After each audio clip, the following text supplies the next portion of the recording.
نحمده ونصلي على رسوله الكريم اما بعد فاعوذ بالله من الشيطان الرجيم بسم الله الرحمن الرحيم واتل ما اوحي اليك من كتاب ربك لا مبدل لكلماته ولن تجد من دونه ملتحدا واصبر نفسك مع الذين يدعون ربهم بالغداة والعشي يريدون وجهه ولا تعد عيناك عنهم تريد زینة الحیاة الدنیا ولا تطع من اغفلنا قلبه عن ذکرنا واتبع هواه وكان امره فرطا وقل الحق من ربكم فمن شاء فليؤمن ومن شاء فليكفر انا اعتدنا للظالمين نارا احاط بهم سرادقها صدق اللہ العظیم۔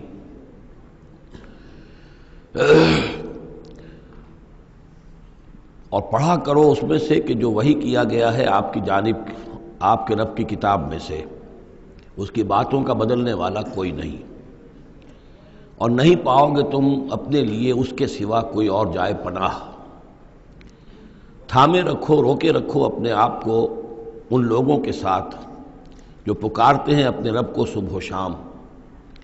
اور چاہتے ہیں اس کی رضا، طالب ہیں اس کے روئے انور کے، اور نہ دوڑیں آپ کی نگاہیں ان سے ہٹ کر آپ کے دنیا کو یہ محسوس ہو، یہ مغالطہ ہو کہ ترید و زینت الحیات الدنیا۔ یہ ذرا مشکل مقام ہے قرآن مجید کا کہ بظاہر تو الفاظ یہ ہیں کہ آپ کی نگاہیں دنیا کی زیبائش اور آرائش کی تلاش میں ان فقراء اور غرباء سے ہٹ کر امراء کی طرف نہ اٹھیں، لیکن ظاہر بات ہے کہ حضور صلی اللہ علیہ وسلم کی یہ شان نہیں تھی، لہذا اس میں جو بات سمجھ میں آتی ہے وہ یہ ہے کہ ایسا نہ ہو کہ آپ کے التفات کی وجہ سے دنیا یہ محسوس کرے کہ ان کی نگاہ میں بھی وقت اور اہمیت جو ہے وہ دنیاوی مال و دولت اور اسباب کی ہے۔ کسی داعی حق کے لیے یہ معاملہ بہت ہی نازک ہوتا ہے کہ ایک طرف جو حالات و واقعات ہیں اس کے اعتبار سے، جو حقائق ہیں اس کے اعتبار سے، معاشرے کے جو اونچے طبقات ہوتے ہیں، جو وہاں سرداری یا کسی اور طرح کی سربراہی کے منصب پر فائز ہوں یا ان کے پاس فراوانی ہو دولت کی، اب ظاہر بات ہے کہ ان کا ایک اثر و رسوخ ہوتا ہے معاشرے میں۔ ان میں سے کوئی ایک شخص ایمان لے آئے تو وہ بہت سے لوگوں کے برابر ہو جائے گا، جیسے حضرت عمر رضی اللہ تعالیٰ عنہ اور ابو جہل کو حضور نے دونوں کو پیش کیا اللہ کے سامنے کہ اللہ ان میں سے ایک کو ضرور میری جھولی میں ڈال دے۔ ظاہر بات ہے کہ اس سے اسلام کو تقویت حاصل ہوگی، اور اس سے یہ ہے کہ جن مسلمانوں پر کا قافیہ تنگ ہوا ہے، جن کو ستایا جا رہا ہے، اگر کوئی بڑا آدمی ایمان لے آئے گا تو ان کو بھی سہارا ملے گا، جیسے کہ حضرت عمر اور حضرت حمزہ کے ایمان لانے کے بعد جو غرباء تھے، فقراء تھے اور جو غلام تھے انہیں ستایا جا رہا تھا، انہیں کچھ ریلیف ملا ہے۔ اس حوالے سے ایک طرف تو اس کی ضرورت ہوتی ہے کہ ان کی طرف توجہ کی جائے، التفات رکھا جائے، تاکہ اگر وہ ایمان لے آئے تو اس سے ایمان کو بھی تقویت ہو، اسلام کو تقویت ہو، مسلمانوں کو بھی فائدہ پہنچے۔ دوسری طرف یہ اندیشہ ہوتا ہے کہ غرباء کا دل نہ دکھے۔ تیسری طرف یہ کہ لوگ یہ نہ سمجھیں کہ یہ بھی زیادہ جو ہے مدارات کرتے ہیں اور زیادہ التفات کرتے ہیں امراء کی طرف، اہم لوگوں کی طرف، گویا کہ ان کی نگاہوں میں بھی دنیا کی انہی چیزوں کی وقت ہے، انہی چیزوں کی اہمیت ہے۔ تو یہ تین طرف کی چیز سمجھیے کہ یہ چکی دو پارٹوں والی نہیں، تین پارٹوں والی ہے، کہ جس میں کوئی داعی جو ہوتا ہے وہ اس مخمصے میں آ جاتا ہے کہ ایک طرف تقاضا یہ ہے خود تحریک کا، دعوت کا، اس جد و جہد کا، اس کے تقاضے یہ ہیں کہ ان کی طرف التفات ہو، ان کی طرف توجہ کی جائے تاکہ ان میں سے کچھ لوگ ایمان لے آئیں تو کام میں سہولت حاصل ہو، مدد حاصل ہو، لیکن دوسری طرف یہ منفی دو اثرات بھی موجود ہیں۔ تو اس کے مابین جو ہے حکم دیا جا رہا ہے حضور صلی اللہ علیہ وسلم کو کہ بہرحال آپ یہ احتیاط کیجئے کہ یہ تاثر نہ ابھرنے پائے کہ محمد کے نزدیک بھی صلی اللہ علیہ وسلم اصل اہمیت جو ہے وہ دولت مند لوگوں کی ہے۔ وَلَا تُطِعْ مَنْ أَغْفَلْنَا قَلْبَهُ عَنْ ذِكْرِنَا، اور مت کہنا مانیے ان لوگوں کا، یہ جیسا کہ میں نے بارہا عرض کیا ہے کہ دباؤ پڑ رہا تھا سرداران قریش کی طرف سے کہ کچھ ہماری بات مان لیجئے، کچھ ہم آپ کی مان لیں گے۔ تو یہاں گویا کہ اس پہ پھر متنبہ کیا جا رہا ہے کہ جن لوگوں کو دلوں کو ہم نے اپنی یاد سے غافل کر دیا ہے، محروم کر دیا ہے، آپ ان کی باتیں سنیں بھی مت، ان کی طرف دھیان بھی مت دیجیے۔ وَلَا تُطِعْ مَنْ أَغْفَلْنَا قَلْبَهُ عَنْ ذِكْرِنَا وَاتَّبَعَ هَوَاهُ وَكَانَ أَمْرُهُ فُرُطًا وَقُلِ الْحَقُّ مِنْ رَبِّكُمْ۔ یہ جو مضمون ابھی ہم نے دوبارہ پڑھا ہے، اس کو آپ دیکھیں گے کہ یہ 21ویں پارے کی آغاز میں پھر دوبارہ آئے گا کہ جب بھی شدید کشاکش کا دور آیا ہے تو اس میں یہی ہدایات اللہ تعالیٰ کی طرف سے آئی ہیں حضور کو اور حضور کی وساطت سے تمام اہل ایمان کو، کہ قرآن مجید کے ساتھ تمسک جو ہے اور مضبوط کرو، قرآن مجید کے ساتھ اپنے تعلق کو اور گہرا کرو، اور اس کو پڑھنا اور اس کا جو ہے اس کے ساتھ جو ہے اپنے اوقات کا بسر کرنا، اس میں اور اضافہ کرو، اسی سے تم ان شدائد اور مصائب کا مقابلہ کر سکو گے۔ وَقُلِ الْحَقُّ مِن رَبِّكُمْ، اور کہہ دیجئے یہ حق ہے میرے رب کی طرف، تمہارے رب کی طرف سے جو میں پیش کر رہا ہوں۔ فَمَن شَاءَ فَلْيُؤْمِنْ وَمَن شَاءَ فَلْيَكْفُرْ، تو اب جو چاہے ایمان لائے، جو چاہے کفر کرے۔ یہ بالکل وہی بات ہے جو سورۃ الدہر میں کہی گئی ہے کہ اما شاکرا و اما کفورا، ہم نے پورا اختیار دے دیا، انا ہدیناہ السبیل اما شاکرا و اما کفورا، یہ اختیار ہم نے انسان کو دیا ہے، چاہے شکر گزار بندہ بنے، چاہے کفران نعمت کی روش اختیار کرے۔ تو یہاں انداز یہ ہے کہ آپ ان کفار سے کہہ دیں کہ میں دعوت پیش کر رہا ہوں، اب تمہیں ایمان لانا ہے لاؤ، کفر کرنا ہے کفر کرو، لیکن بین کی کوئی بات نہیں ہو سکتی ہے، کوئی گیو اینڈ ٹیک، کوئی جو ہے کمپرومائز، یہ ممکن نہیں ہے۔ قُلِ الْحَقُّ مِن رَبِّكُمْ، ٹیک اٹ اور لیو اٹ، یہ حق ہے تمہارے رب کی طرف سے، چاہے اسے چھوڑ دو تو پورے کو چھوڑنا ہوگا، قبول کرنا ہے تو پورے کو کرنا ہوگا۔ فَمَن شَاءَ فَلْيُؤْمِنْ وَمَن شَاءَ فَلْيَكْفُرْ إِنَّا أَعْتَدْنَا لِلظَّالِمِينَ نَارًا، ہم نے ظالموں کے لیے، کافروں کے لیے، مشرکوں کے لیے آگ تیار کر رکھی ہے، احاطہ بہم سرادقها،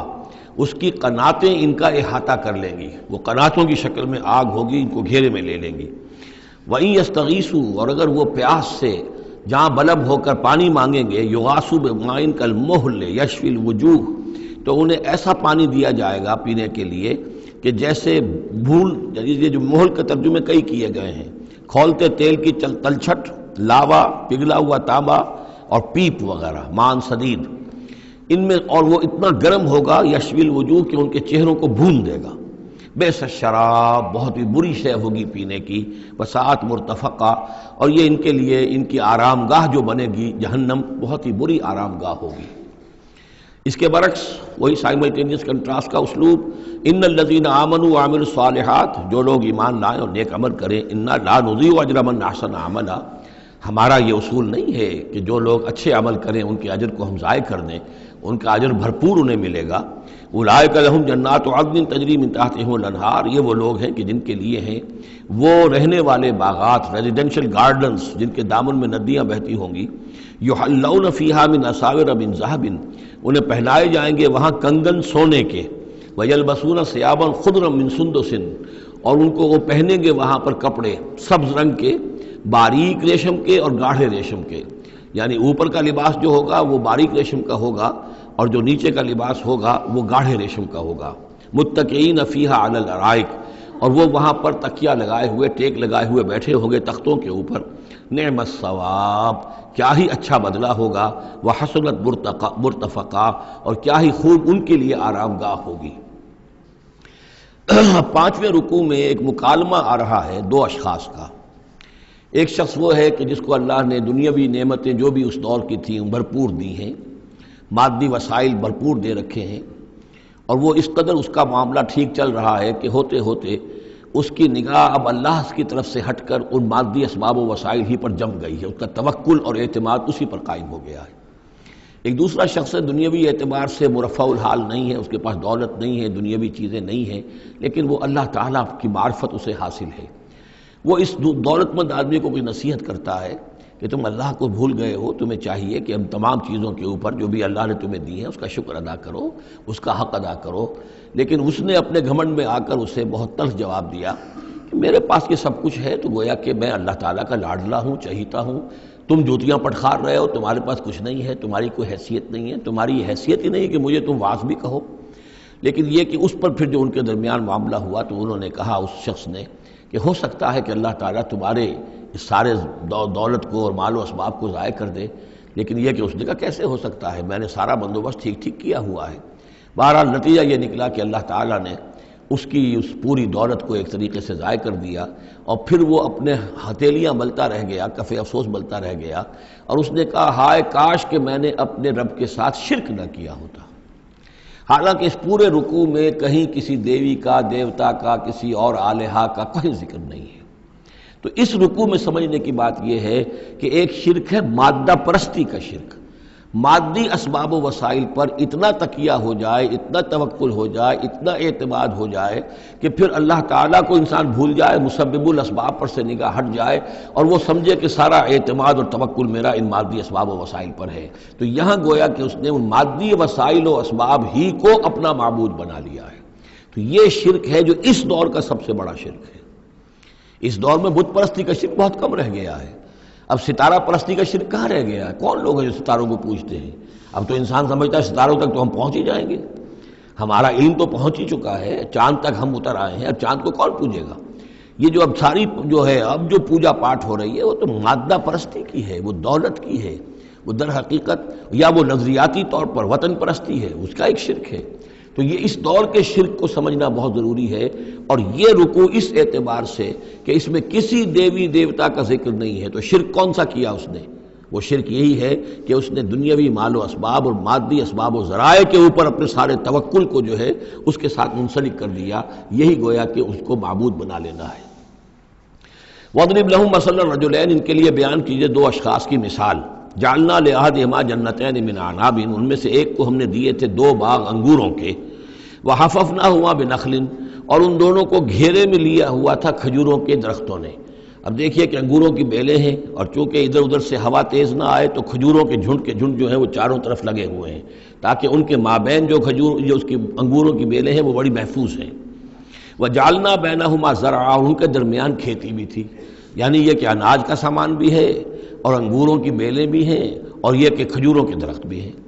کلتا الجنتین آتت اکلھا، اور وہ دونوں باغات اپنا پھل دیتے تھے، ولم تظلم منہ شیئا، سال بسال پھل آ رہا ہے، سال ہر سال ہو گئے، ہر سال پھل آ رہا ہے، اس میں کوئی کمی نہیں کرتے تھے۔ جب یہ چیز چلتی رہتی ہے تو آدمی کا خود بخود ایک توکل جو ہے وہ اس چیز کے ساتھ وابستہ ہو جاتا ہے، وہ بھول جاتا ہے کہ اس کی اللہ تعالیٰ کے فضل و کرم سے ہے یا اللہ کے اذن سے ہے، بلکہ یہ کہ وہ انہی چیزوں کو سمجھ بیٹھتا ہے کہ یہ دائم ہے اور قائم ہے۔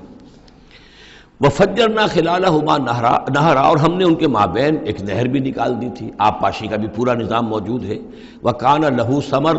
اور اس کے میوے بھی تھے، یعنی یہ بھی تھا کہ باغ جو ہے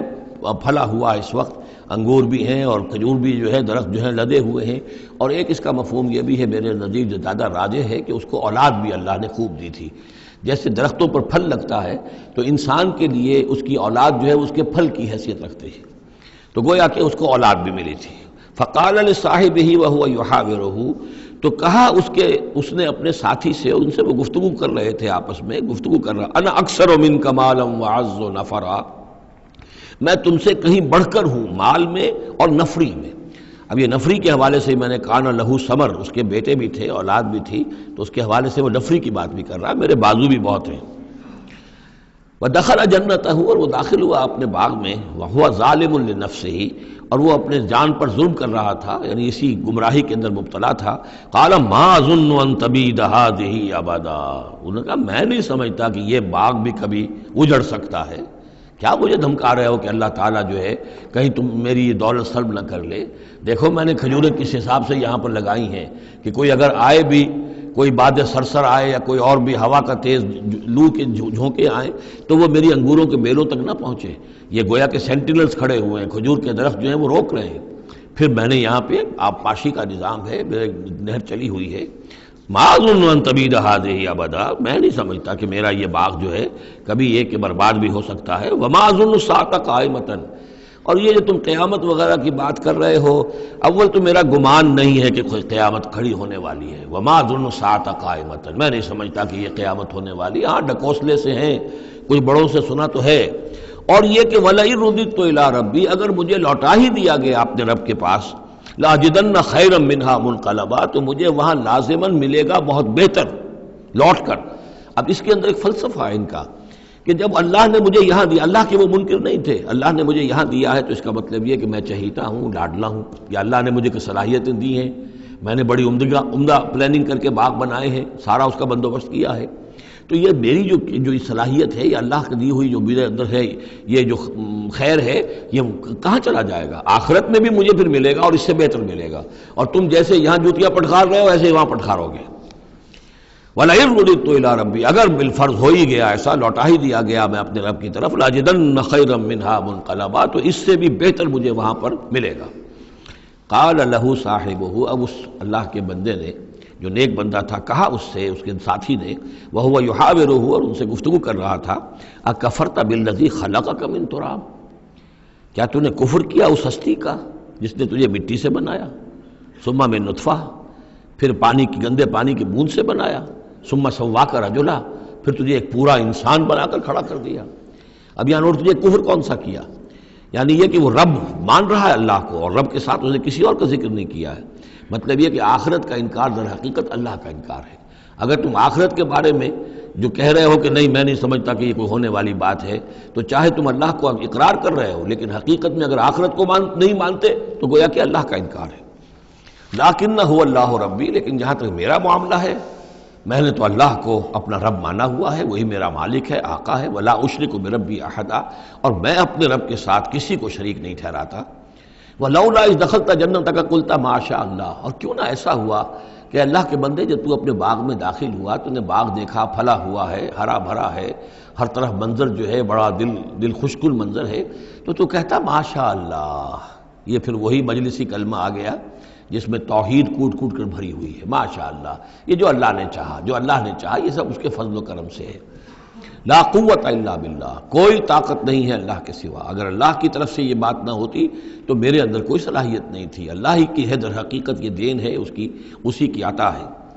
ان ترن انا اقل منک مالا و ولدا، اگر تم دیکھ رہے ہو کہ میں تم سے کم ہوں مال میں بھی اور اولاد میں بھی، فعسى ربی ان یؤتینی خیرا من جنتک، تو مجھے تو اپنے رب کے بارے میں یہ یقین ہے کہ وہ جب چاہے مجھے تیرے باغ سے بہتر باغ دے سکتا ہے، وَيُرْسِلَ عَلَيْهَا حُسْبَانًا، اور تیرے باغ کے اوپر وہ کوئی اوپر سے کوئی لو کا جھونکا ایسا بھیج سکتا ہے، من السماء، آسمان سے، فَتُصْبِحَ صَعِيدًا زَلَقًا، کہ یہ پورا باغ جو ہے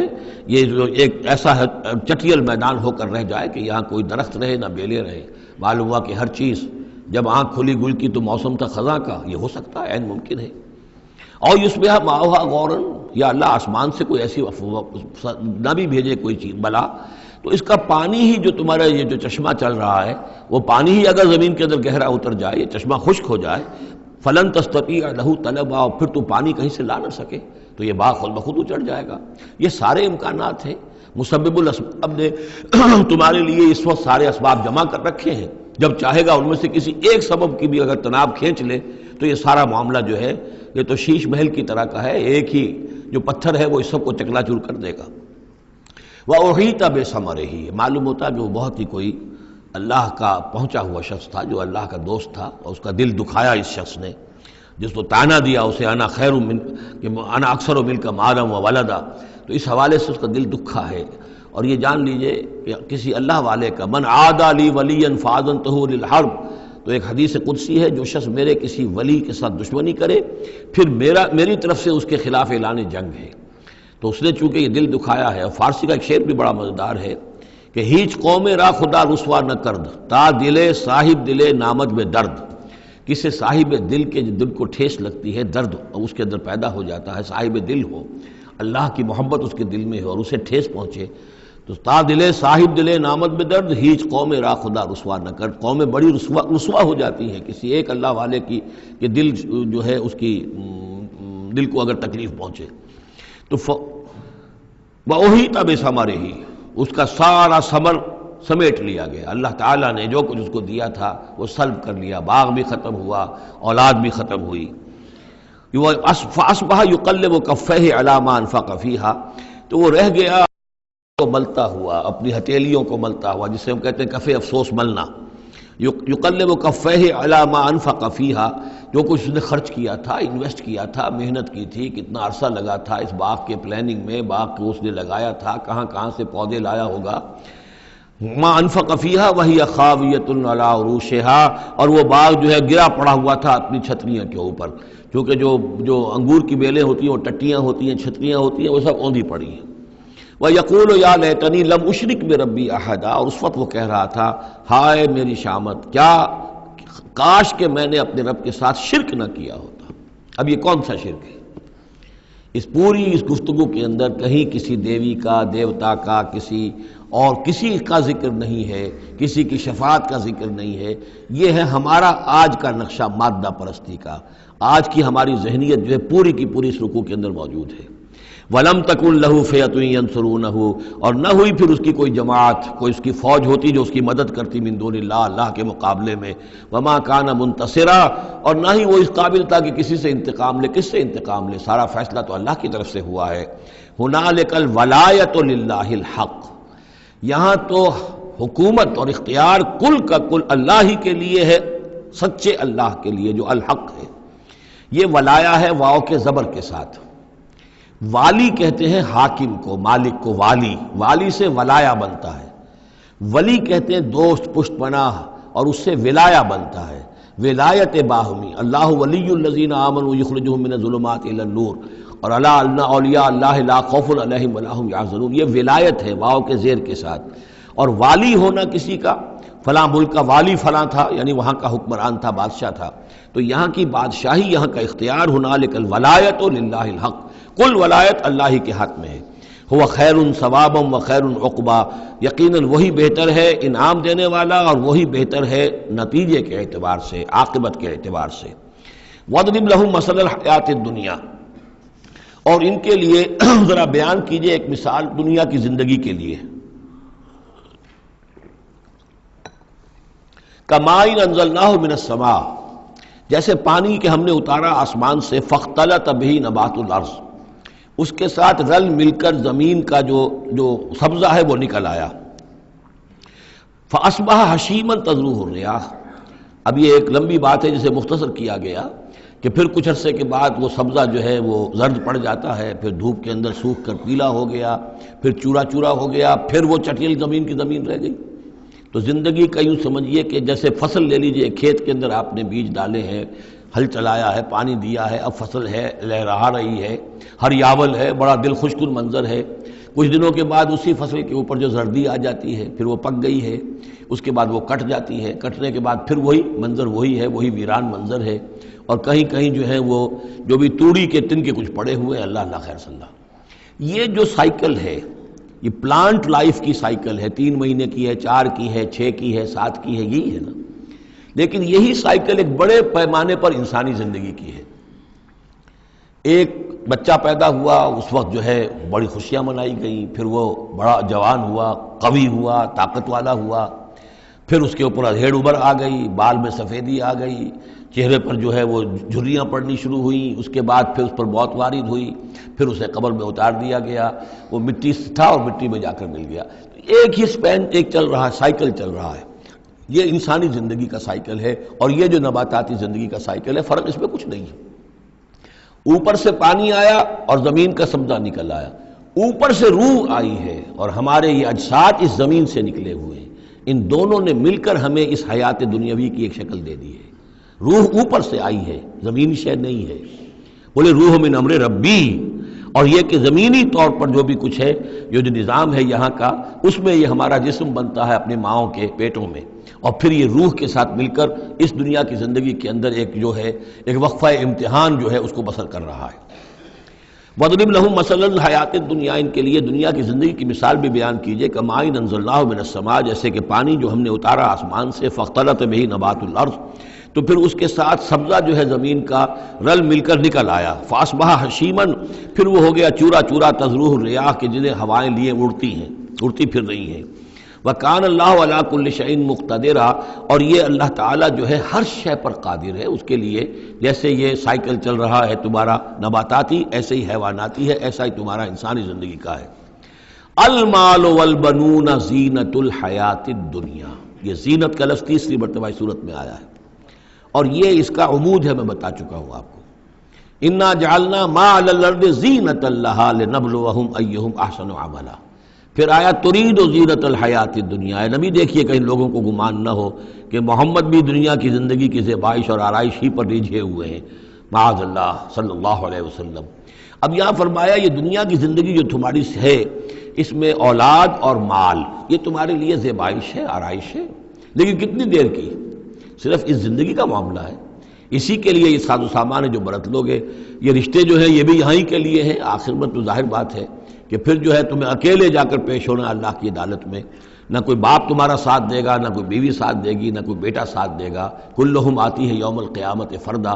اگلی سورہ جو ہے سورہ مریم، اس کے اندر یہ بات آ رہی ہے، اکیلے اکیلے جو ہے پھر وہ اپنا پورا محاسبہ جو ہے اس کو فیس کرنا ہے۔ المال والبنون زینت الحیات الدنیا، مال اور بیٹے یہ دنیا کی زندگی کی رونق ہے۔ والباقیات الصالحات، باقی رہنے والی تو نیکیاں ہیں۔ نیکی کوئی کمائی ہے اس 30 سال میں، 40 سال میں، 50 سال میں، تو ان کے لیے بقا ہے، مال کے لیے کوئی بقا نہیں ہے۔ الباقیات الصالحات خیر عند ربک ثواب و خیر عملا، وہ یقیناً بہتر ہیں تیرے رب کے نزدیک ثواب کے اعتبار سے، بدلے کے اعتبار سے بھی، اور توقع اور امید کے اعتبار سے۔ امید اگر کوئی لگانی ہے تو یہ مال اسباب سے نہ لگاؤ، امید اگر لگانی ہے تو اولاد سے نہ لگاؤ، امید لگانی ہے تو کوئی نیکی اگر ہے اور آخرت میں اس کا اجر و ثواب کی توقع ہے تو تمہارے لیے سہارا جو ہے اصل بننا چاہیے وہ۔ وَيَوْمَ نُسَيِّرُ الْجِبَالَ، اب یہ قیامت کا نقشہ کھینچا جا رہا ہے، اور جس دن کے ہم چلائیں گے پہاڑوں کو، وَتَرَى الْأَرْضَ بَارِزَةً، اور تم دیکھو گے کہ زمین بالکل ننگی ہو گئی ہے، کوئی اونچائی نہیں رہی، کوئی نیچائی نہیں رہی، کوئی اونچ نہیں، کوئی ٹیڑھ نہیں، کچھ نہیں، سیدھی چٹیل۔ پہاڑ چل جائیں گے تو ظاہر بات ہے کہ یہ اونچائیاں ختم ہو جائیں گی۔ وَحَشَرْنَاهُمْ، اور ہم ان سب کو جمع کریں گے۔ وَلَمْ نُغَادِرْ مِنْهُمْ أَحَدًا، اور ان میں سے ایک کو نہیں چھوڑیں گے، کوئی بھی نسل انسانی کا جو حضرت آدم سے لے کر اور قیامت کے آخری ساعت تک جو لوگ بھی پیدا ہوں گے سب کے سب موجود ہوں گے۔ وَعُرِضُوا عَلَىٰ رَبِّكَ صَفًّا، وہ پیش کیے جائیں گے اپنے رب کے سامنے صفیں باندھے ہوئے۔ لَقَدْ جِئْتُمُونَا كَمَا خَلَقْنَاكُمْ أَوَّلَ مَرَّةٍ، یہ پہلے بھی مضمون آ چکا ہے، آ گئے ہونا ہمارے پاس جیسے کہ ہم نے پیدا کیا تھا پہلی مرتبہ۔ پہلی مرتبہ کب؟ عالم ارواح میں، وہ اکٹھے تھے سب کے سب۔ بعد میں جو دنیا میں پیدائش ہماری ہوئی ہے یہ تخلیق ہے دوسری مرتبہ، یہ زمینی تخلیق کے ساتھ روح کو جوڑ کر جو ہے یہ ہمارا در حقیقت یہ تخلیق ثانی ہے۔ تخلیق اول جو ہے وہ تو ہماری ارواح کی شکل میں ہوئی، اور وہی شکل میں تھی کہ آدم سے لے کر اگر کل دنیا کی زندگی 15,000 برس ہو، فرض کیجئے آدم کے بعد سے لے کر قیامت تک، تو 15,000 برس تک جتنے انسان نسل آدم میں پیدا ہوئے بیک وقت وہ موجود تھے اس وقت بھی، اور بیک وقت موجود ہوں گے قیامت کے میدان میں بھی۔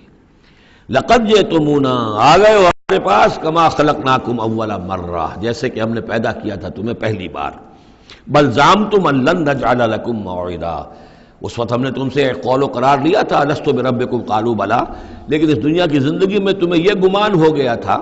کہ تمہارے لیے ہم کوئی وقت، وعدے کا وقت مقرر نہیں کریں گے، یعنی ملاقات نہیں ہوگی، تم بھول گئے تھے اس ملاقات کو، جی چرا رہے تھے ہم سے ملنے سے۔ الذین لا یرجون لقاءنا، جو ہم سے ملاقات کے امیدوار ہی نہیں ہیں، اس خیال ہی کو ذہنوں سے دور رکھتے تھے کہ کبھی اللہ کے حضور میں حاضری ہے۔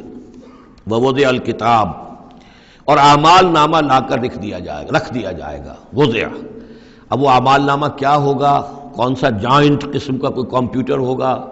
ہر فرد نوع بشر، آدم کی ہر نسل کا اس میں پورا کارنامہ زندگی محفوظ ہوگا۔ آپ کو معلوم ہے جیسے کمپیوٹر کے اوپر ایک بٹن دبتا ہے اور وہ سب آ گیا، اور ایک بٹن دبے گا اس کا پورا جو چھپ کر بھی آ گیا۔ ایک ایک فرد کی پوری زندگی کا ریکارڈ موجود ہے۔ جیسا کہ میں نے کئی بار عرض کیا، ان چیزوں کا ماننا اب جتنا آسان ہو گیا ہے، آج سے 100 برس پہلے ماننا اتنا آسان نہیں تھا۔ کس قدر گہرے ایمان بالغیب کی ضرورت تھی۔ آج تو یہ چیزیں ہمارے حساب کتاب میں آ رہی ہیں، چھوٹے چھوٹے سے بٹن کی طرح کا تو ٹیپ ریکارڈر ہوتا ہے کہ آپ سے ملنے کے لیے کوئی آیا ہے آپ کو پتہ ہی نہیں، اور اس کا جو بٹن ہے، جو کوڈ کا آپ بٹن سمجھ رہے وہ ٹیپ ریکارڈر ہے، وہ آپ کے ساتھ جو گفتگو ہو رہی ریکارڈ ہو رہی ہے، آپ کو پتہ ہی نہیں۔ تو صورتحال یہ ہو چکی ہے، ذرا لگائیے کہیں پر اور آپ کو معلوم ہوگا کہ آپ کی ساری گفتگو سن لیجیے آپ۔ تو یہ ساری ریکارڈنگ کے ہر چیز محفوظ ہو رہی ہے، اعمال نامے میں ہر شے موجود ہے۔ ووضع الکتاب، اور وہ لا کر اعمال نامہ رکھ دیا جائے گا، کہیں سے وہ کمپیوٹر شاید کس جگہ پر ہے اور وہاں سے وہ انسٹال جو ہے وہاں سے لا کر میدان حشر میں ٹکایا جائے گا۔ ووضع الکتاب فتر المجرمین مشفقین مما فیہ، تم دیکھو گے اب مجرموں کو ڈر رہے ہوں گے، کانپ رہے ہوں گے کہ اس میں کیا کچھ ہے۔ وَيَقُولُونَ اور وہ کہتے ہوں گے یا ویلتنا ہائے ہماری شامت مال ھذا الکتاب یہ کیسا اعمال نامہ ہے لا یغادر صغیرۃ ولا کبیرۃ اس نے تو کسی چھوٹی سی چھوٹی بات کو نہیں چھوڑا نہ کسی بڑی بات کو چھوڑا الا احصاها مگر یہ کہ اس کو محفوظ رکھا ہوا ہے. اس نے تو مائنیوٹس ڈیٹیلز کو بھی اومٹ نہیں کیا ہے. کیسا ہی اعمال نامہ مال ھذا الکتاب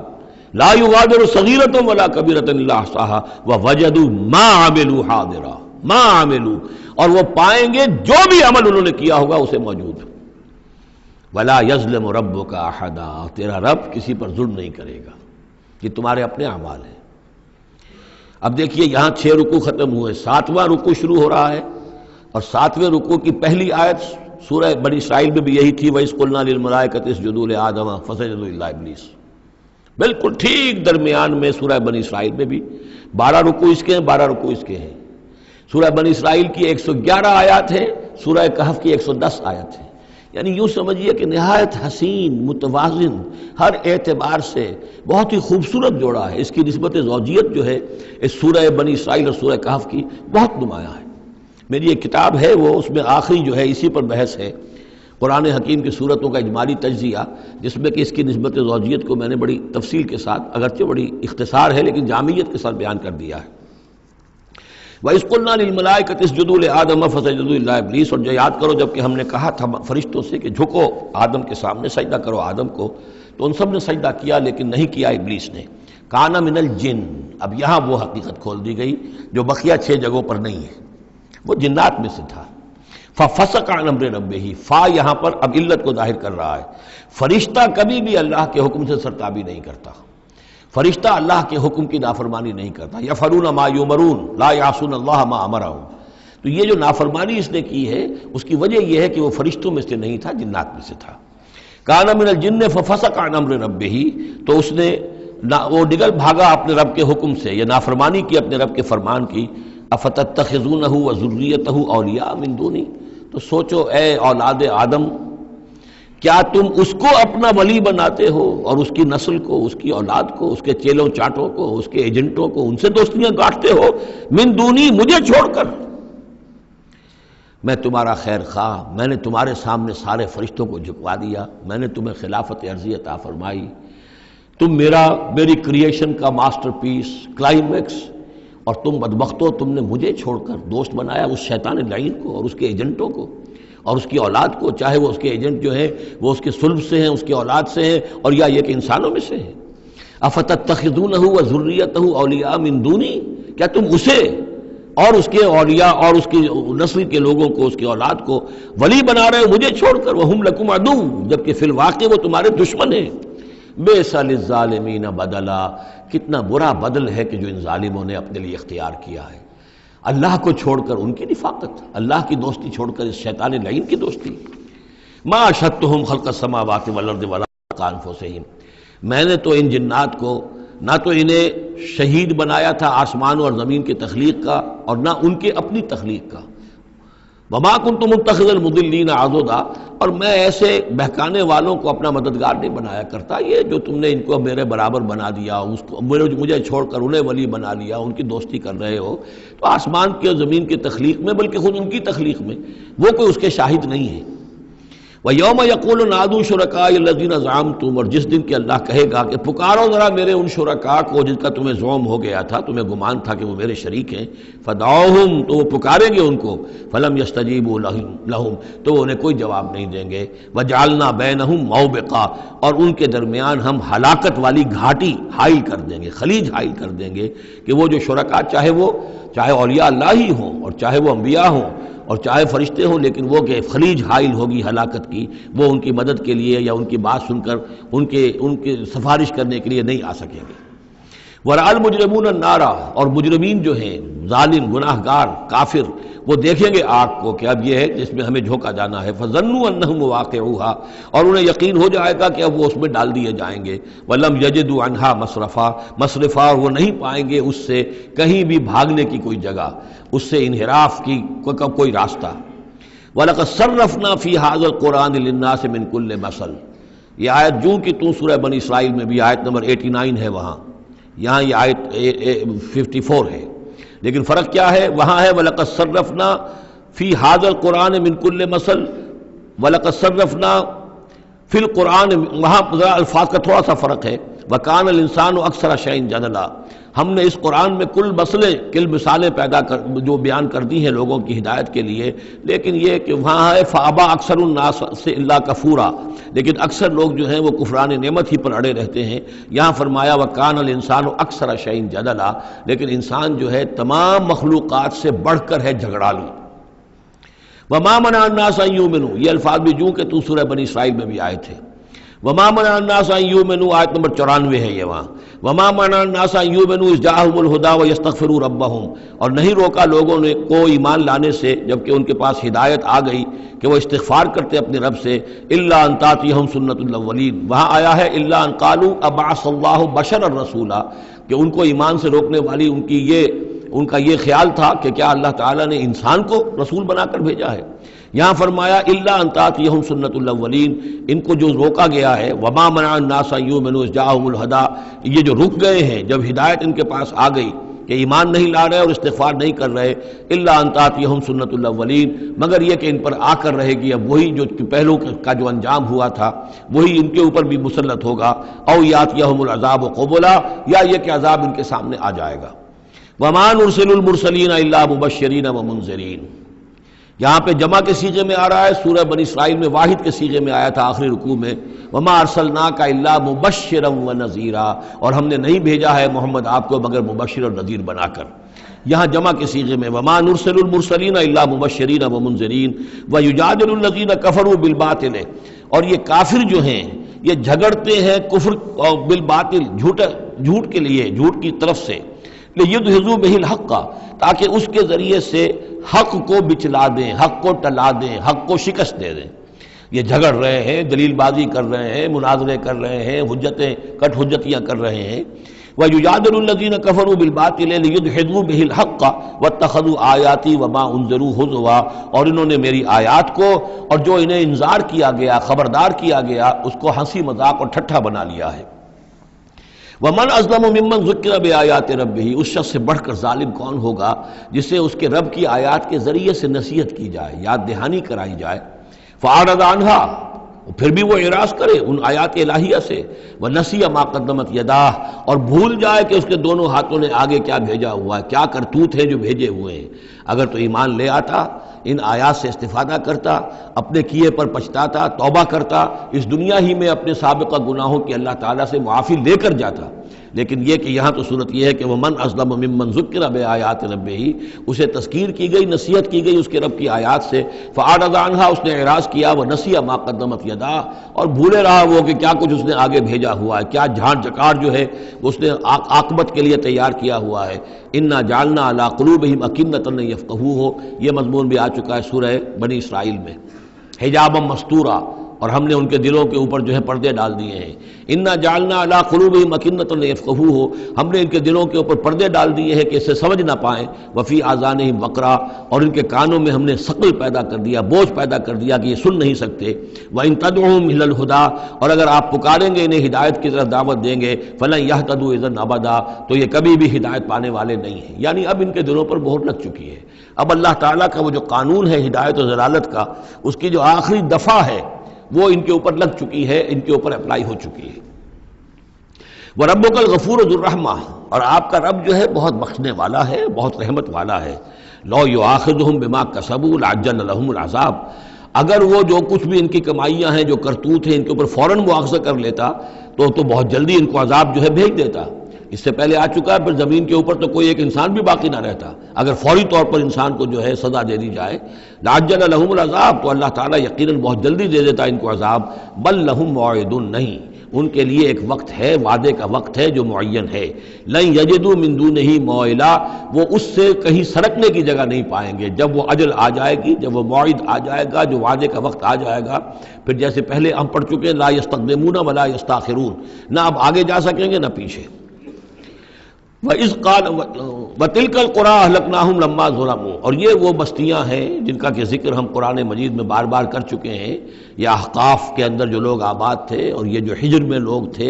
اصحاب الایکا تھے، وہ عمورہ اور صدوم کی بستیاں تھیں۔ وَتِلْكَ الْقُرَىٰ أَهْلَكْنَاهُمْ لَمَّا ظَلَمُوا، ہم نے ان کے رہنے والوں کو ہلاک کیا جبکہ انہوں نے ظلم کی روش اختیار کی، شرک کی اور کفر کی روش اختیار کی۔ وَجَعَلْنَا لِمَهْلِكِهِمْ مَوْعِدًا، اور ان کی بھی ہلاکت اور بربادی کے لیے ہم نے ایک وعدے کا وقت معین کر دیا تھا، اس وقت معین سے پہلے عذاب ان پر بھی نہیں آ سکتا تھا۔ وَإِذْ قَالَ مُوسَىٰ لِفَتَاهُ لَا أَبْرَحُ حَتَّىٰ أَبْلُغَ مَجْمَعَ الْبَحْرَيْنِ أَوْ أَمْضِيَ حُقُبًا۔ اب یہ دو رکوع ہیں کہ جن میں حضرت موسیٰ علیہ السلام کے ایک سفر کا ذکر ہے۔ روایات میں جو بات معلوم ہوتی ہے، اور وہ اس قرآن مجید کے بیان کے ساتھ وہ چیز مطابقت رکھتی ہے، اس لیے بیان کر رہا ہوں کہ حضرت موسیٰ کو اللہ تعالیٰ نے حکم دیا کہ فلاں جگہ پر جاؤ اور وہاں تمہیں ہمارا ایک بندہ ملے گا، اور وہ بندہ جو ہے بہت صاحب علم ہے، کچھ عرصہ اس کے پاس رہو۔ ہو سکتا ہے کہ یہ حضرت موسیٰ علیہ السلام کا بھی ابتدائی دور ہو نبوت کا، اور جیسے کہ اللہ تعالیٰ نے ہمیں معلوم ہے روایات سے 3 برس تک جو حضور صلی اللہ علیہ وسلم کی تعلیم کا بندوبست کیا ہے، ایک فرشتہ جو ہے مستقل جو ہے آپ کے ساتھ رہا ہے، اسی طریقے سے شاید اللہ تعالیٰ نے کسی یا تو فرشتے کو، جسے ہم خضر کہہ دیتے ہیں، یہ بھی کوئی یقین کے ساتھ معلوم نہیں کہ وہ خضر علیہ السلام، قرآن میں ان کا نام نہیں ہے، یہ بھی رائے ہے کہ وہ فرشتے ہیں، یہ بھی رائے ہے کہ وہ انسانوں میں سے کوئی انسان ہے جن کو اللہ تعالیٰ نے بہت لمبی عمر دے دی ہے، جیسے جن کو دے رکھی ہے ایک ابلیس کو، تو انسانوں میں سے ایک اچھے اپنے نیک اور اپنے پسندیدہ اور برگزیدہ انسان کو بھی اس نے بہت بڑی عمر دے رکھی ہے، وہ حضرت خضر ہے۔ واللہ عالم، اس کے بارے میں کوئی تفصیل ہم نہیں جان سکتے، لیکن یہ کہ حضرت موسیٰ علیہ السلام سے کہیں کسی جگہ پر ان کو یہ خیال آ گیا کہ شاید اس وقت روئے ارضی پر سب سے زیادہ علم جو ہے اللہ تعالیٰ نے مجھے عطا کیا ہے، لیکن اس کے لیے پھر ذرا تعدیباً اور تربیتاً اور تعلیماً اب انہیں کہا گیا کہ فلاں ہمارا بندہ فلاں جگہ جاؤ، تمہاری ملاقات ہوگی، کچھ دیر اس کے پاس رہو اور دیکھو کہ وہ اس سے کیا حکمت تم سیکھ سکتے ہو۔ اب اس کے لیے حضرت موسیٰ نکلے ہیں اپنے نوجوان ساتھی خادم کے ساتھ، یوشع ابن نون ان کو ساتھ لے کر۔ وَإِذْ قَالَ مُوسَىٰ لِفَتَاهُ لَا أَبْرَحُ حَتَّىٰ أَبْلُغَ مَجْمَعَ الْبَحْرَيْنِ، اور جب کہا موسیٰ نے اپنے اس نوجوان ساتھی سے جن کا نام یوشع ابن نون ہے کہ میں نہیں باز آؤں گا یہاں تک کہ چلتا رہوں اور پہنچ جاؤں مجمع البحرین تک، جہاں پر کہ دونوں دریا مل جاتے ہیں، او امضیہ حقبا، یا پھر میں چلتا رہوں گا، چاہے وہ مجھے سینکڑوں برس گزر جائیں میں چلتا رہوں گا۔ بتایا گیا تھا مجمع البحرین پر وہ ملے گا، اور خاص نشانی اس کی بتا دی گئی تھی کہ ہمارا وہ بندہ وہاں ملے گا تمہیں۔ اب مجمع البحرین پر بھی اختلاف ہے، ایک کا تو خیال یہ ہے، وہ جو نقشہ میں نے آپ کو دکھایا تھا، کہ یہ جو ریڈ سی ہے، اس کی جو 2 کھاڑیاں ہو جاتی ہیں، تو ان کا جو مقام اتصال ہے گویا کہ وہاں بھیجا گیا کہ یہاں پر، لیکن صحیح رائے زیادہ جو ہے وہ یہ ہے کہ یہ جو دریائے نیل آتا ہے مصر میں،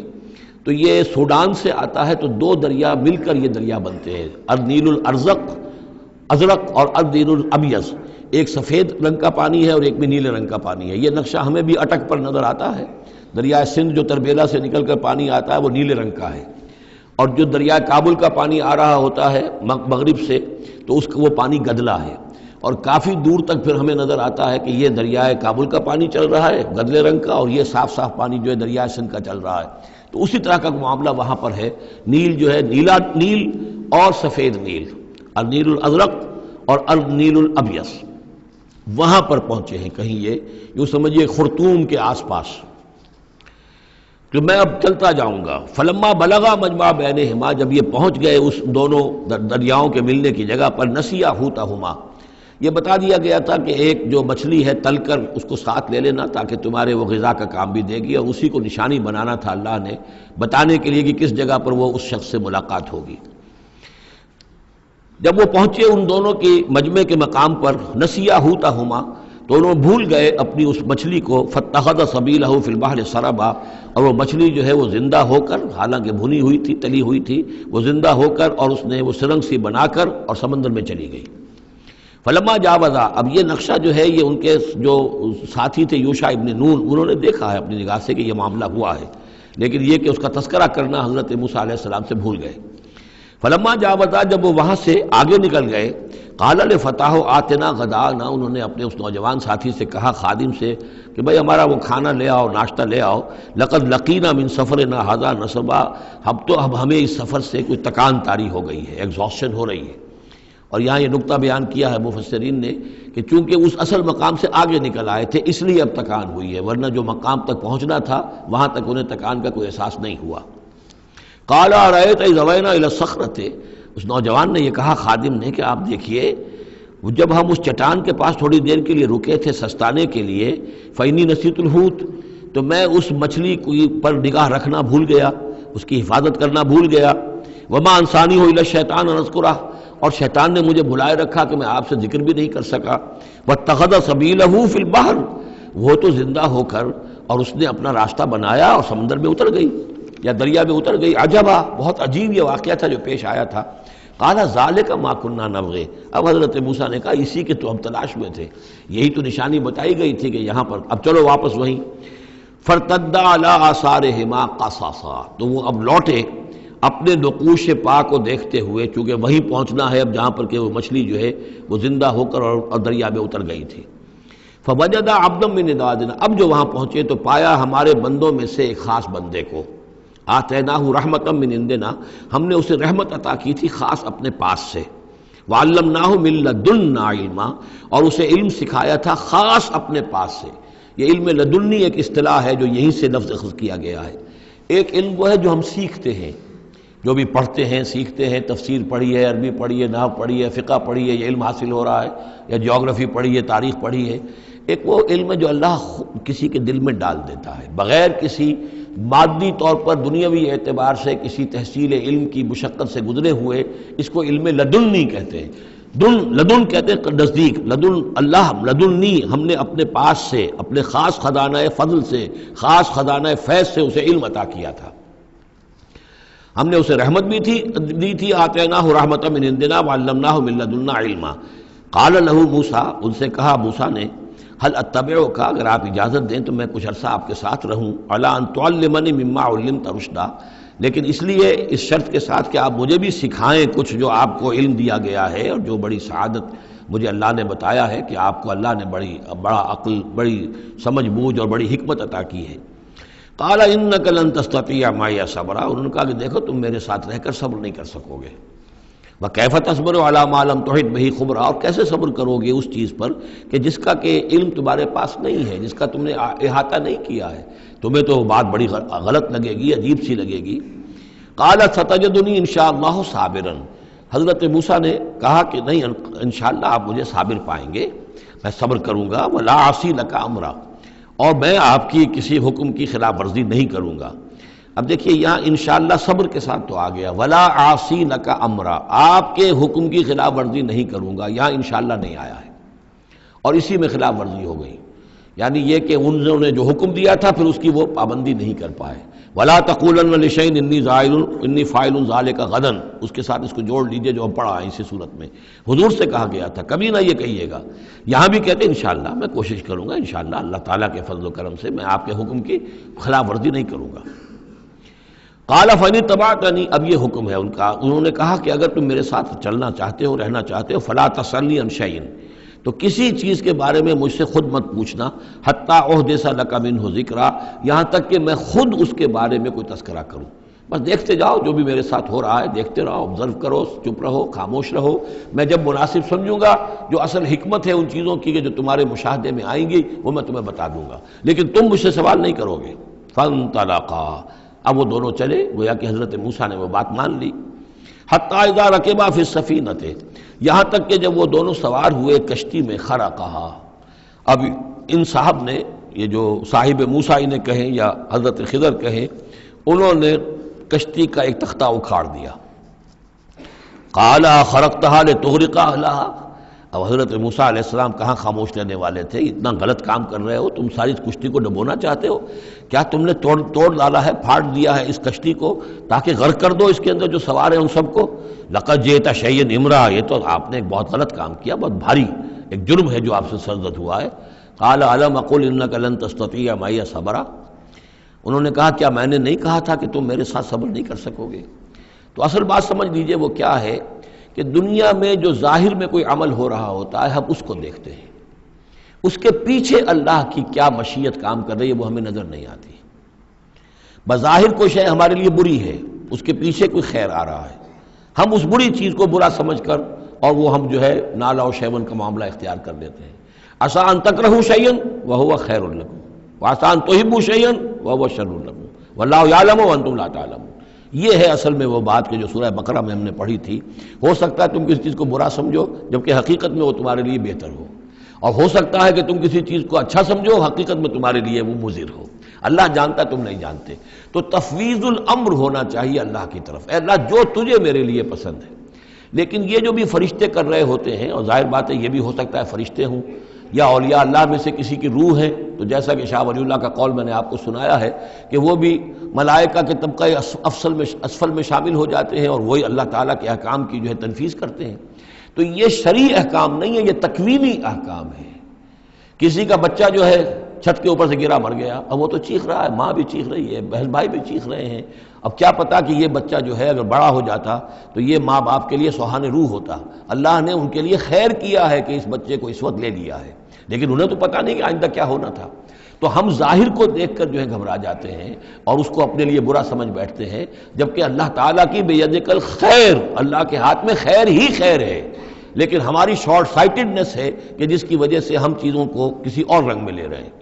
اس کے لیے یہ تین واقعات ہیں کہ جو انہوں نے دکھائے گئے۔ قال لا تؤاخذنی بما نسیت ولا ترہقنی من امری عسرا، تو انہوں نے کہا، حضرت موسیٰ نے عرض کیا لا تؤاخذنی بما نسیت، مجھ سے مواخذہ نہ کیجئے اس پر کہ میں بھول گیا کہ میں نے آپ سے وعدہ کیا تھا کہ میں آپ سے کوئی سوال نہیں کروں گا، ولا ترہقنی من امری عسرا، اور نہ دباؤ ڈالیے مجھ پر میرے معاملے میں کچھ زیادہ سختی نہ کیجئے، ایسا نہ ہو کہ ایک ہی دفعہ کی میری اس غلطی کے اوپر کہتے ہیں جاؤ اب یہاں سے، بلکہ ذرا یہ نرمی کیجئے۔ فانطلقا، پھر چلے دونوں، حتی اذا لقیا غلاما قتلہ، جب ایک نوجوان سے ملاقات ہوئی اس نے قتل کر دیا اس کو، حضرت خضر نے۔ قالا قتلت نفسا زکیۃ بغیر نفس، حضرت موسیٰ علیہ السلام پھر بولے یہ کیا کیا آپ نے؟ ایک بے گناہ جان کو آپ نے قتل کر دیا اس کے بغیر کہ اس نے کسی کا خون بہایا ہو۔ لقد جئت شیئا نکرا، یہ تو آپ نے بہت ہی نامعقول حرکت کی ہے۔ قال الم اقل انک لن تستطیع معی صبرا، اب انہوں نے بھی ذرا ڈانٹ کے انداز میں کہا الم اقل لک، کیا میں نے نہیں کہا تھا تم سے کہ تم میرے ساتھ صبر نہیں کر سکو گے؟ قال ان سألتک عن شیء بعدها فلا تصاحبنی، حضرت موسیٰ نے عرض کیا کہ اچھا ٹھیک ہے، اب اگر تیسری مرتبہ مجھ سے غلطی ہو جائے، دوسری مرتبہ اور مجھے معافی دے دیں، اگر اب میں اس کے بعد کوئی آپ سے سوال کروں تو پھر ٹھیک ہے، آپ مجھے اپنے ساتھ نہ رکھیے گا، فلا تصاحبنی، پھر یہ کہ میں اپنا راستہ لے لوں گا۔ قد بلغت من لدنی عذرا، میری جانب سے آپ نے جو ہے حجت قائم کر دی ہے اور آپ عذر جو ہے اب آپ کر سکتے ہیں کہ آپ مجھے اپنے ساتھ نہ رکھیں، یعنی خطا میری ہے۔ فانطلقا، پھر چلے، حتی اذا اتیا اہل قریۃ استطعما اہلہا، اور جب یہاں تک کہ وہ پہنچے ایک بستی والوں کے پاس، وہاں انہوں نے ان سے چاہا کہ وہ انہیں کھانا کھلائیں، مسافر جیسے ہوتے ہیں کہ بھائی ہم لوگ آئے ہیں، مسافر ہیں، آپ کی بستی میں آئے ہیں تو ہمیں کھانا کھلائیے۔ فَأَبَوْا أَن يُضَيِّفُوهُمَا، تو وہاں کی بستی والوں نے، وہ ایسے کچھ کٹھور اور شقی لوگ تھے، انکار کر دیا ان کی ضیافت سے، انہیں کچھ کھانے کو نہیں دیا۔ فَوَجَدَ فِيهَا جِدَارًا، وہاں انہوں نے دیکھا ایک دیوار، يُرِيدُ أَن يَنقَضَّهُ، کہ بالکل گرنے کو ہے، ٹوٹنے کو ہے، گرنے کو ہے۔ فَأَقَامَهُ، تو وہ حضرت خضر نے اس کو سیدھا کر دیا، بنا دیا اور سیدھا کر دیا، مضبوط کر دیا۔ قَالَ لَوْ شِئْتَ لَاتَّخَذْتَ عَلَيْهِ أَجْرًا، تو حضرت موسیٰ نے پھر کہا کہ اگر آپ چاہتے، یہ اتنے ناہنجار لوگ، انہوں نے مسافروں کو کھانا تک نہیں دیا اور آپ نے بغیر مزدوری لیے ہوئے ان کا کام کر دیا، ان کی یہ دیوار سیدھی کر دی۔ لو شئت لاتخذت علیہ اجرا، آپ اس پر اجرت طلب کرتے ان سے، اور یہ جو اجرت سے جو ہے بہرحال ہم جو ہے کچھ نہ کچھ کھاتے پیتے۔ قال ھذا فراق بینی و بینک، کہ بس یہ اب میرے اور آپ کے درمیان اب علیحدگی کا وقت ہے۔ سأنبئک بتأویل ما لم تستطع علیہ صبرا، اب میں تمہیں بتائے دیتا ہوں اصل راز اور حقیقت ان چیزوں کا جس پر کہ آپ صبر نہ کر سکے۔ اما السفینہ، جہاں تک اس کشتی کا معاملہ ہے، فکانت لمساکین یعملون فی البحر،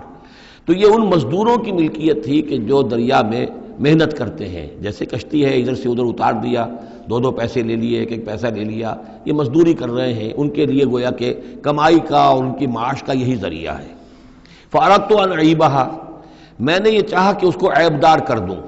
وَكَانَ وَرَاءَهُمْ مَلِكٌ يَأْخُذُ كُلَّ سَفِينَةٍ غَصْبًا، جبکہ آگے جو ہے ایک بادشاہ تھا، حاکم تھا، جو ہر کشتی کو کہ جو ثابت و سالم ہے اسے وہ غصب کر رہا ہے، اس کو جو ہے کنفسکیٹ کر رہا ہے، جیسے آج کل بھی ہوتا ہے ہمارے ہاں، وہ ویگنز جو ہیں وہ پولیس والے روک لیتے ہیں، تو اسی طریقے سے وہ جو ہے قبضہ کر رہا ہے ان پر، یاخذ کل سفینۃ غصبا۔ اب وہ دیکھے گا کہ یہ تو ٹوٹی بھی کشتی چھوڑ دے گا، تو کشتی میں ایک تختہ لگا لینا تو آسان کام ہے، پوری تختی جا رہی تھی تو میں نے ایک تختہ جو ان کا جو ہے توڑ دیا ہے تاکہ اسے ناقص سمجھ کر وہ بادشاہ جو ہے اسے ریجیکٹ کر دے اور اس کشتی کو نہ لے، تو ان مزدوروں کی پوری کشتی بچ جائے۔ ایک تختہ توڑنے سے تختی بچتی ہے، اور یہ سالم رہتی تختی تو پوری کشتی جا رہی تھی۔ تو میں نے ان کی خیر کے لیے کیا ہے، جس کو تم نے یہ سمجھا کہ شاید میں لوگوں کو ہلاک کرنے کے لیے میں نے یہ قدم اٹھایا ہے۔ وَأَمَّا الْغُلَامُ، اور جہاں تک اس لڑکے کا معاملہ ہے، نوجوان کا، فَكَانَ أَبَوَاهُ مُؤْمِنَيْنِ، اس کے والدین بڑے نیک اور صالح ہیں، والدین دونوں کے دونوں۔ فَخَشِينَا أَن يُرْهِقَهُمَا طُغْيَانًا وَكُفْرًا، اب ظاہر بات ہے کہ حضرت خضر کو معلوم ہوگا کہ اس کے جینز اچھے نہیں ہیں، بڑے شرارتی قسم کے جین اس کے اندر ہیں، اور یہ جب جوان ہوگا تو یہ آوارہ ہو کر اٹھے گا اور بہت سخت ہوگا اور اپنے والدین کے لیے سوہان روح بن جائے گا۔ یرہقہما طغیانا و کفرا، ناشکری اور زبردستی کر کے ان کو عاجز کرے گا، ستائے گا۔ فاردنا یبدلہما ربہما خیرا منہ زکاۃ واقرب رحما، تو ہم نے یہ چاہا کہ ان کا رب ان کے لیے بدل دے، اس سے بہتر اولاد اسے دے، بیٹا دے دے کہ جو اس کے لیے پاکیزگی میں بھی اور شفقت اور رحمت میں بھی اس سے بہتر ہو، جو ان کے لیے بڑھاپے میں سہارا بن سکے۔ تو ہم نے صرف یہ کیا ہے کہ یہ بچہ جو ہے وہ یہ ساری چیزیں جو اللہ کے حکم سے میں کر رہا ہوں، یہ گویا کہ تکوینی امور ہیں جو ہو رہے ہیں، یہ تشریعی امور نہیں ہے، تم شریعت کے حوالے سے دیکھ رہے ہو، اور میں یہ تکوینی معاملات کر رہا ہوں اللہ کے حکم کے مطابق، اور یہ در حقیقت رحمت ہے، جس کو کہ لوگوں نے یہ سمجھا ہوگا جن کا بچہ جو والدین کا فوت ہو گیا تو ان کے اوپر تو پہاڑ ٹوٹ پڑا ہوگا غم کا، لیکن اصل میں اللہ تعالیٰ نے یہ ان کے خیر کے لیے کیا۔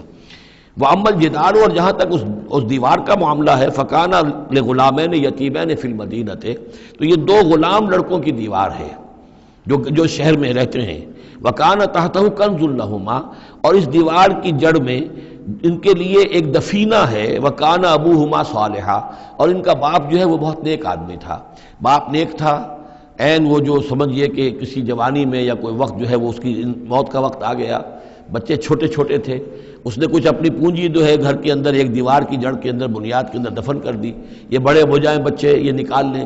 اب چونکہ وہ نیک تھا لہذا اللہ تعالیٰ کی طرف سے اس کا اہتمام ہو رہا ہے، دیوار اگر اس وقت گر گئی ہوتی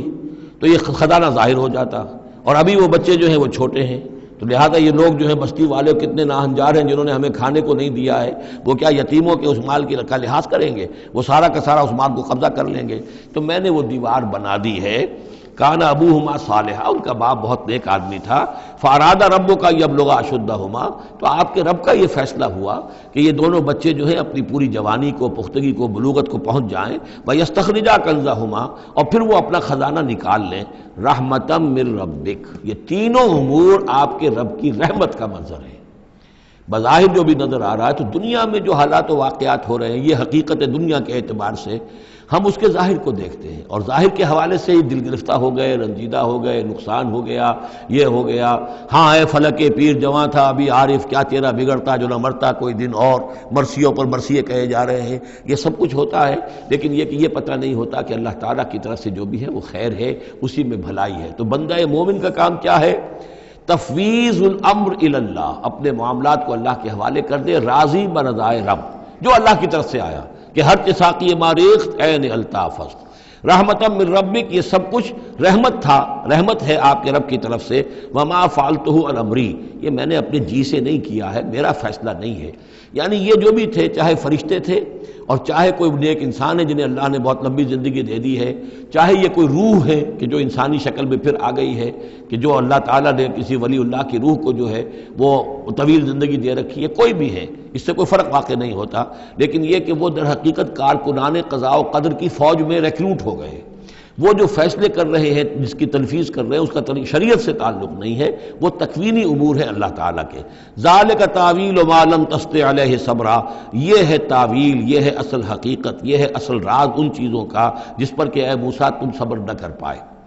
اب اس کے بعد جو ایک رکوع میں واقعہ آ رہا ہے ذوالقرنین کا، تو جو بھی 1-2 منٹ ہمارے پاس ہے اس میں میں تھوڑی سی تمہید بیان کیے دیتا ہوں کہ تو ایک سوال یہ بھی تھا کہ ذوالقرنین کون ہے؟ یہ کون ہے؟ یہ سمجھیے کہ اس صدی تک تقریباً 1300 برس تک ہمارے مفسرین ان کے علم میں نہیں تھا کہ کوئی اتنا بڑا بادشاہ ہو رہا ہو جتنا بڑے بادشاہ کا ذکر ابھی ذوالقرنین کے حوالے سے آئے گا، تو لہٰذا لوگوں نے یہ سمجھا عام طور پر کہ سکندر اعظم، یہی معلوم تھا سکندر بہت بڑا فاتح تھا، وہ مقدونیہ سے چلا یونان سے اور دریائے بیاس تک آ گیا، تک کتنا بڑا، تو اس کو، لیکن یہ کہ اس کی سیرت و کردار جو ہے جو سکندر کی معلوم ہے اس کی کوئی مناسبت ذوالقرنین کے اس کردار سے نہیں ہے۔ ذوالقرنین اصل میں ایران کے بادشاہ تھے، اور ایران اس وقت 2 ملکوں میں اوپر میں منقسم تھا۔ اب بھی اگر ابھی کبھی نقشہ دیکھیں گے تو ایک علاقہ جو ہے ایران کا وہ تو ہے جو خراسان کا حصہ ہے، جو اصل ایران ہے اس کو بھی یوں سمجھیے 2 حصوں میں، ایک پارس پرانا کہلاتا تھا جس سے فارس کا لفظ بنا ہے، اور دوسرا مادہ تھا، میڈیا یا مادہ۔